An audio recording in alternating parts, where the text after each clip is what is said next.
નમસ્કાર મિત્રો, સ્વાગત છે યુટ્યુબ ચેનલ મિશન ગવર્મેન્ટ એક્ઝામની અંદર. આજના વિડીયોની અંદર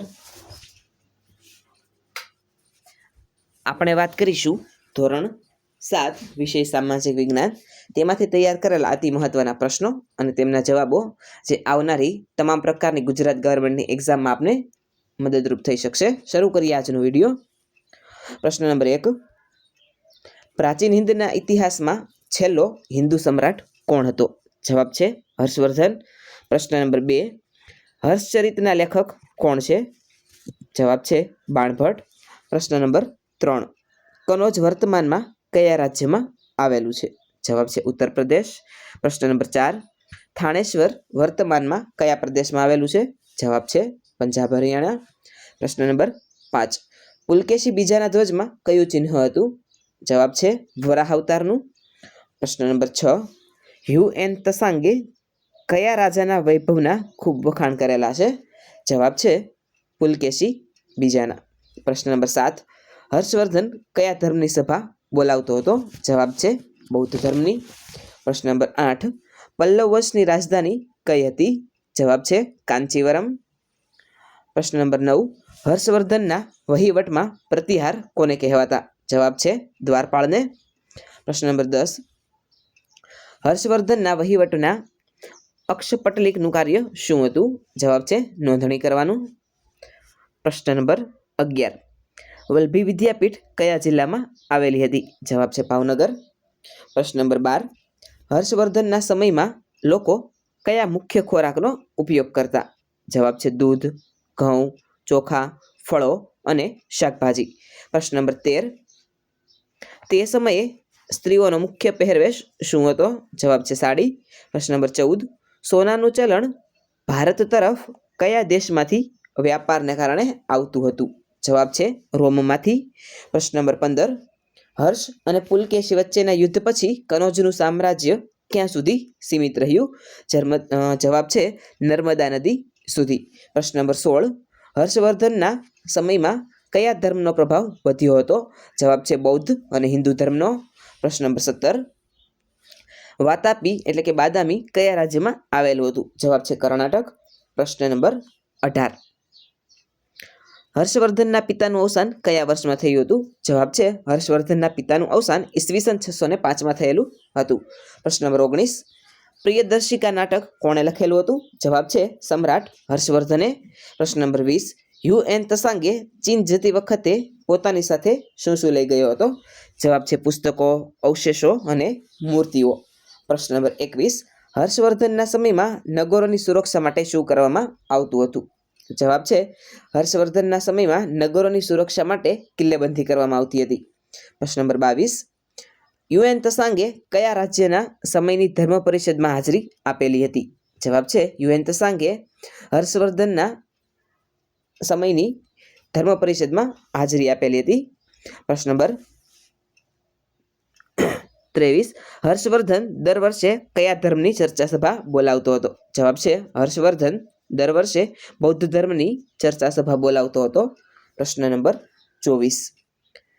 આંતરબાહ્ય વ્યાપાર કયા વર્ણના લોકો કરતા હતા? જવાબ છે આંતરબાહ્ય વેપાર વૈશ્ય ધર્મના વર્ણના લોકો કરતા હતા. પ્રશ્ન નંબર 25. પુલકેશી બીજો કેવો યોદ્ધો હતો? જવાબ છે પુલકેશી બીજો છે તે પ્રતાપી અને બહાદુર યોદ્ધા હતો. પ્રશ્ન નંબર 26. હ્યુ એન તસાંગે ભારતની કેવી પરિસ્થિતિનું વર્ણન કરેલું છે? જવાબ છે સામાજિક, રાજકીય અને ધાર્મિક. પ્રશ્ન નંબર 27. હર્ષવર્ધનના હસ્તાક્ષરની શૈલી કયા પ્રકારની હતી? જવાબ છે જે તે સમયની વિશિષ્ટ લેખન શૈલી. પ્રશ્ન નંબર 28. નાલંદા વિદ્યાપીઠમાં પ્રવેશ મેળવવા કઈ પરીક્ષા આપવી પડતી હતી? જવાબ છે નાલંદા વિદ્યાપીઠમાં પ્રવેશ મેળવવા માટે પ્રવેશ પરીક્ષા આપવી પડતી હતી. પ્રશ્ન નંબર 29. હર્ષવર્ધનના સમયમાં લોકો કયા વસ્ત્રો પહેરતા હતા? જવાબ છે હર્ષવર્ધનના સમયમાં લોકો સાદા, સફેદ અને સ્વચ્છ વસ્ત્રો પહેરતા હતા. પ્રશ્ન નંબર 30. હ્યુ એન તસાંગ ભારત કયા રસ્તેથી આવ્યો હતો? જવાબ છે હ્યુ એન તસાંગ ભારત મધ્ય એશિયાના રસ્તેથી આવેલો હતો. પ્રશ્ન નંબર 31. હર્ષવર્ધન પોતાની બહેન રાજ્યશ્રીને કયા જંગલમાંથી શોધી લાવ્યો હતો? જવાબ છે હર્ષવર્ધન પોતાની બહેન રાજ્યશ્રીને વિદ્યાના જંગલોમાંથી શોધી લાવેલો હતો. પ્રશ્ન નંબર 32, હર્ષવર્ધનના સમયમાં કયો રાજમાર્ગ પ્રચલિત હતો? જવાબ છે હર્ષવર્ધનના સમયમાં પાટલીપુત્રથી ભૃગુ કચ્છ બંદર સુધીનો રાજમાર્ગ પ્રચલિત હતો. પ્રશ્ન નંબર 33, પુલકેશી બીજાએ આંધ્રપ્રદેશના કયા ભાગ પર વિજય મેળવ્યો હતો? જવાબ છે પુલકેશી બીજાએ આંધ્રપ્રદેશના વેંગી પ્રદેશ પર વિજય મેળવેલો હતો.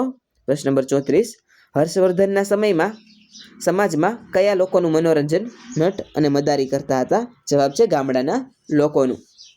પ્રશ્ન નંબર 35, હર્ષવર્ધનના અવસાનના કેટલા વર્ષ પહેલા પુલકેશી બીજાનું મૃત્યુ થયેલું હતું? જવાબ છે હર્ષવર્ધનના અવસાનના 5 વર્ષ પહેલા પુલકેશી બીજાનું મૃત્યુ થયેલું હતું. પ્રશ્ન નંબર 36, પુલકેશી બીજાએ સૌપ્રથમ કયા પ્રદેશો જીત્યા હતા? જવાબ છે પુલકેશી બીજાએ સૌપ્રથમ લાટ, દક્ષિણ ગુજરાત અને ગુર્જર પ્રદેશો જીતેલા હતા. પ્રશ્ન નંબર 37, હર્ષવર્ધનના વહીવટમાં રાજદૂતનું શું કાર્ય હતું? જવાબ છે હર્ષવર્ધનના વહીવટમાં રાજદૂત છે એ પરરાજ્ય સાથે સંપર્ક રાખવાનું કાર્ય કરતા હતા. પ્રશ્ન નંબર 38, હર્ષવર્ધન દર 5 વર્ષે કેવું દાન આપતો? જવાબ છે હર્ષવર્ધન દર 5 વર્ષે શરીર પરના આભૂષણો ખાલી થઈ જાય ત્યાં સુધી દાન આપતો હતો. પ્રશ્ન નંબર 39, નાલંદા વિદ્યાપીઠમાં રહેવા જમવાની વ્યવસ્થા કેવી હતી? જવાબ છે નાલંદા વિદ્યાપીઠમાં રહેવા અને જમવા માટેની નિઃશુલ્ક વ્યવસ્થા કરવામાં આવેલી હતી. પ્રશ્ન નંબર 40, પુલકેશી બીજો કયા ધર્મનો ઉપાસક હતો? જવાબ છે પુલકેશી બીજો હિન્દુ ધર્મનો ઉપાસક હતો. પ્રશ્ન નંબર 41, હ્યુએન ત્સાંગે પુલકેશીના દરબારમાં શું જોયું હતું? તો જવાબ છે હ્યુએન ત્સાંગે પુલકેશીના દરબારમાં તેનો અદ્ભુત વૈભવ જોયેલો હતો. પ્રશ્ન નંબર 42, પુલકેશી બીજાએ દક્ષિણમાં કેટલા વર્ષ શાસન કર્યું? જવાબ છે પુલકેશી બીજાએ દક્ષિણમાં આશરે 30 વર્ષ જેટલું શાસન કરેલું હતું. પ્રશ્ન નંબર 43, હર્ષવર્ધન નાનકડા રાજ્યમાંથી કેવડું સામ્રાજ્ય ઊભું કરેલું હતું? જવાબ છે હર્ષવર્ધને નાનકડા સામ્રાજ્યમાંથી ઉત્તર ભારતનું વિશાળ સામ્રાજ્ય ઊભું કરેલું હતું. પ્રશ્ન નંબર 44, સર્વધર્મ સંભાવની ભાવના કોના સમયમાં જોવા મળેલી હતી? જવાબ છે સર્વધર્મ સંભાવની ભાવના હર્ષવર્ધનના સમયમાં જોવા મળતી હતી. પ્રશ્ન નંબર 45, પાટલીપુત્રથી ભૃગુ કચ્છ સુધીના માર્ગની સુવિધા કોણે કરેલી હતી? જવાબ છે પાટલીપુત્રથી ભૃગુ કચ્છ સુધીના માર્ગની વ્યવસ્થા રાજા હર્ષવર્ધન તરફથી કરવામાં આવેલી હતી. પ્રશ્ન નંબર 46, હર્ષવર્ધન કયા નાટ્યકાર તરીકે જાણીતો છે? તો જવાબ છે હર્ષવર્ધન તે નાગાનંદ રત્નાવલીના લેખક તરીકે જાણીતો છે. પ્રશ્ન નંબર 47, હર્ષવર્ધનના સમયમાં કયા પશુનો ઉપયોગ લશ્કરમાં વધુ થતો હતો? તો જવાબ છે હર્ષવર્ધનના સમયમાં હાથી અને ઘોડાનો ઉપયોગ લશ્કરમાં વધુ થતો હતો. પ્રશ્ન નંબર 48, પુલકેશી બીજો કેવા પ્રકારનો યોદ્ધો હતો? તો જવાબ છે પુલકેશી બીજો વીર અને કળાનો શોખીન હોય તે પ્રકારનો યોદ્ધા હતો. પ્રશ્ન નંબર 49, હર્ષવર્ધનના સમયમાં કયા બંદર દ્વારા વિદેશ વ્યાપાર થતો હતો? તો જવાબ છે હર્ષવર્ધનના સમયમાં ભૃગુ કચ્છ બંદર દ્વારા વિદેશ વ્યાપાર થતો હતો.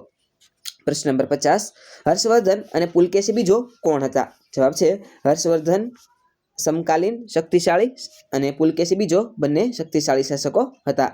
આજનો વિડીયો આપને કેવો લાગ્યો છે એ નીચે કોમેન્ટ સેક્શનમાં અવશ્ય જણાવજો. આવા જ એક નવા વિડીયો સાથે આવતીકાલે ફરીથી મળીશું. Thank you.